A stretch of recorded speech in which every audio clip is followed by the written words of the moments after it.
How is everybody doing today?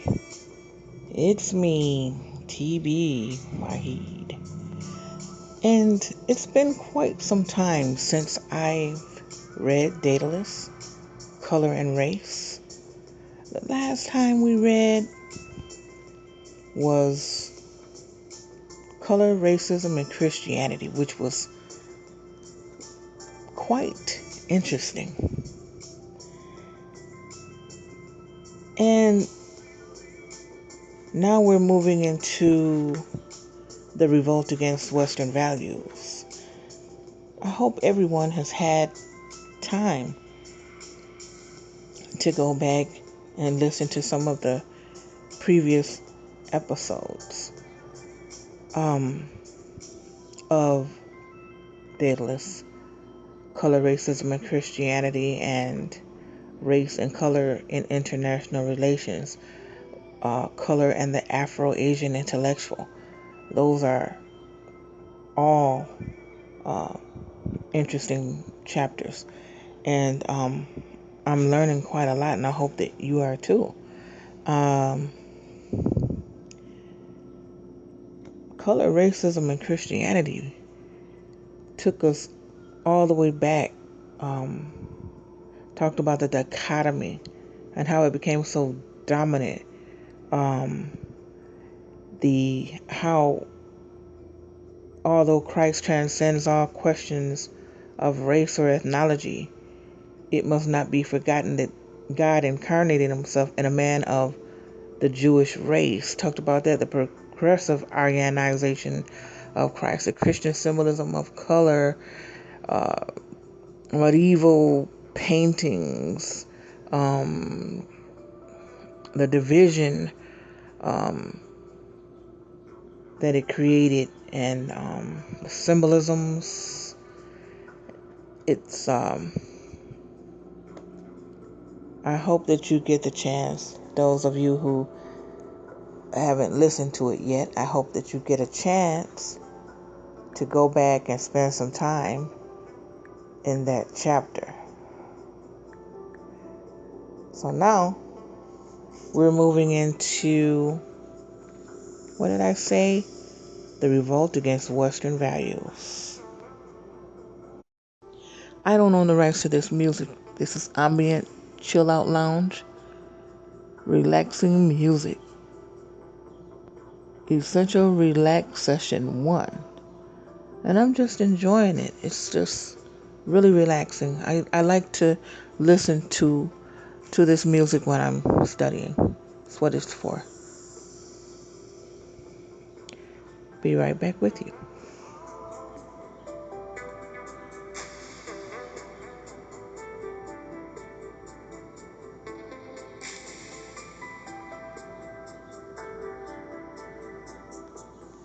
Okay, I'm going to turn this off for a second so we can get right in. Philip Mason, The Revolt Against Western Values. That there are biological differences among different human populations is self-evident. In primitive times, many of these differences probably had value for survival.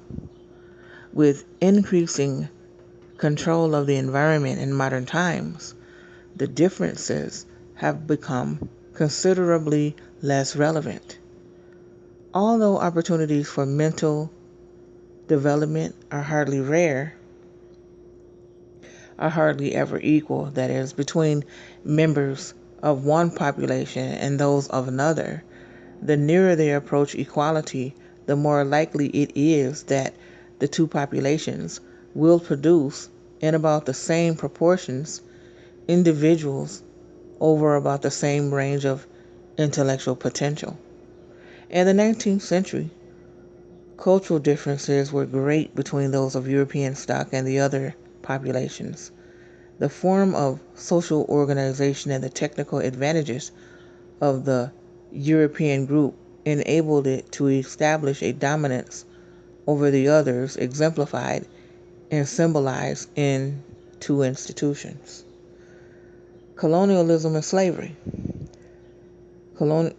Colonialism and slavery, those two symbolized in those two institutions. The dominant group was physically different from the groups dominated, particularly in their skin color, called by an odd convention white. Color became the most permanent of distinguishing badges. Slavery and colonialism are now virtually ended, but the so-called white nations are, on the whole, rich and the non-white poor. The gap between them is growing wider.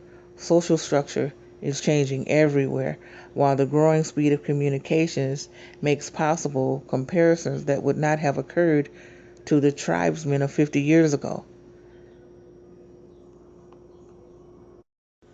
His grandson wants what the rich nations have, and he has not: education, hospitals, old age pensions. The cultural gap is still real and understanding difficult.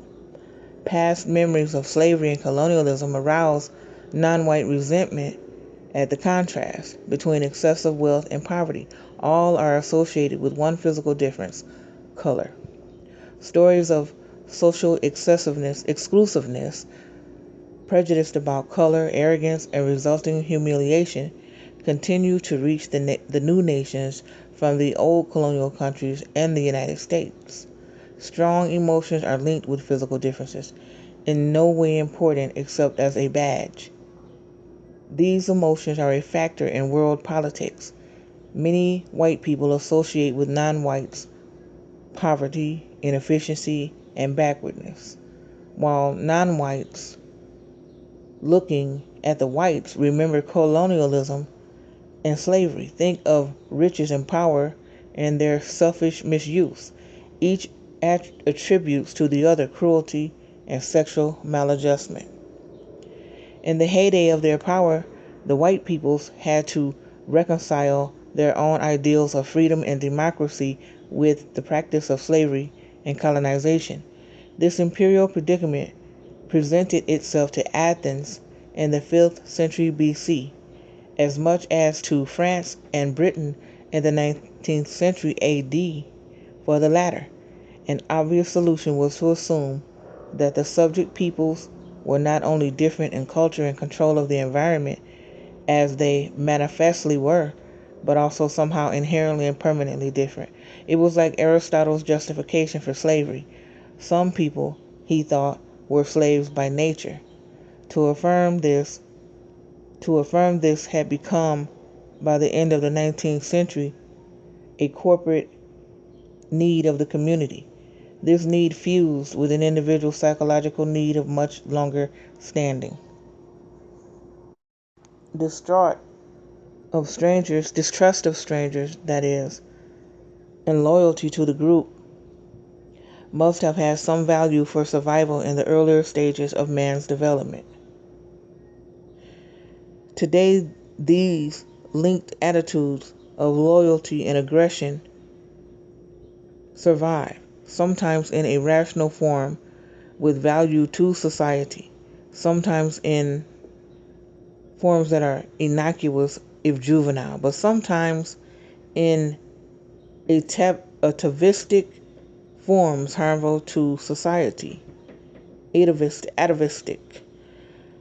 Nearly all who leave the tribe feel the need for the security of corporate unity. Loneliness is a characteristic danger to modern man, and the more insecure the individual feels, the stronger this need is liable to be.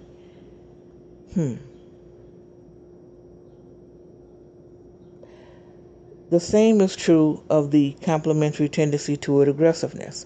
Everyone has been forced by living in society to repress some aggressive tendencies. The more insecure a man is, the more likely he is to look for some safe target at which to direct these aggressive tendencies. Man is a creature of inner conflict. Few do not feel that they fall short either of their own high standards or of receiving the proper admiration of their fellows.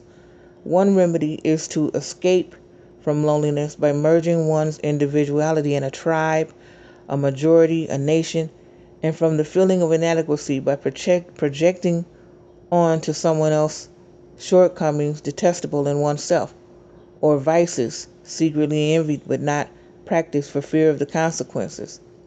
Thus, men, particularly the unsuccessful and dissatisfied, have a personal need for a devil, a universal enemy. It is convenient to personify him in a member of another group, national, religious, or racial. This personal need has been felt in the colonial nations at least since early Christian times. The devil is seen in the form of a Negro in many records of the medieval period. Now that's something that I didn't know. I learned a new word today. Well, we learned it together. Atavistic. And I hope I'm saying it right. And I never knew that the devil was seen in the form of a Negro in many records of the medieval period. Let me continue. The Western color symbolism of good and evil, joy and mourning, has helped to establish this identification.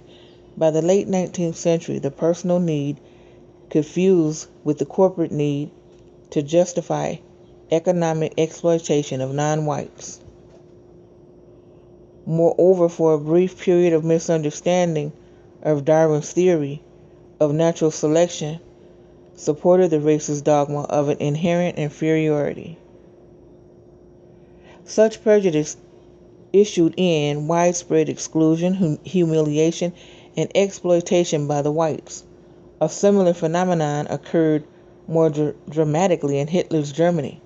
The scapegoat mechanism was used against the Jews to unite the nation in a militancy that seemed to be the only remedy for frustration and defeat.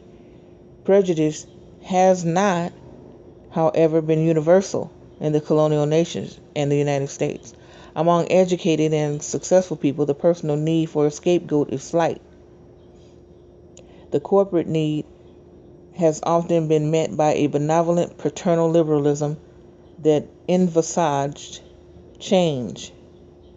Today, this paternalism seems complacent and its assumptions humiliating. Sir Theophilus Shepstone, administrator of Nepal, wrote in 1850, "The injunctions of our religion compel us to recognize in the natives the capability of being elevated to a perfect equality, social and political, with the white man." Or again, consider Mount Stuart Elphinstone, governor of Bombay from 1819 to 1827. An exceptionally humane and far-sighted man, Elphinstone introduced public education in Bombay before there was any state contribution to education in Britain. He constantly opposed colonization in India, by which was understood the introduction of large numbers of English people, because it would mean that the people of India would sink to a debased and servile condition resembling that of the Indians in Spanish America. Okay. He believed it to be a duty to educate.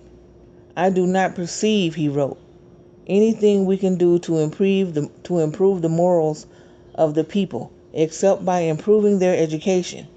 In general, he looked forward to an end to British rule in India when the improvement of the natives reached such a pitch as would render it impossible for a foreign nation to retain the government.